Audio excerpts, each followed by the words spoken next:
नमस्कार शेतकरी मित्रांनो, नेहमीप्रमाणेच आपल्या सगळ्यांचं माझ्या चॅनलमध्ये स्वागत आहे. तर आजचा विषय काय, ऊस तुटून गेल्यानंतर आपले जो प्लॉट आहे त्याच्यामध्ये काय झाले, तर फुटवा निघे नाही किंवा ऊस फुटून ये नाही. तर ते कशामुळे होते, आता हा प्रॉब्लेम बऱ्याच शेतकऱ्यांना आला असेल.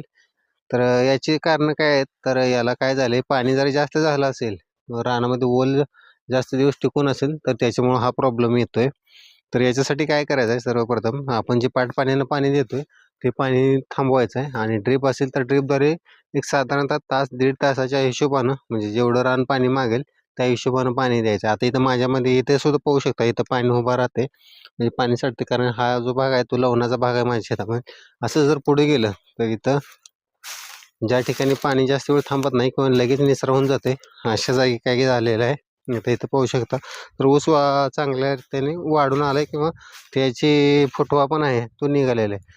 तर शेतकऱ्यांनी काय करायचं आहे, जर तुम्ही जास्त पाणी देत असाल तर पाणी थांबवा आणि ज्यावेळेस रान पाणी मागेल त्यावेळेसच पाणी द्या, म्हणजे जेणेकरून काय होईल, ऊसाची उगवण क्षमता जास्त वाढेल. आणि दुसरी गोष्ट म्हणजे काय, जर तुम्ही एखादी मशागत केली नसेल तर मशागत करून घ्या, जेणेकरून काय होईल, ज्या पहिल्या जुन्या मुळे आहेत तर त्या मुळ्या कट होऊन नवीन पांढरी मुळ्यांची पांढऱ्या मुळ्या आहेत त्याची वाढ होईल.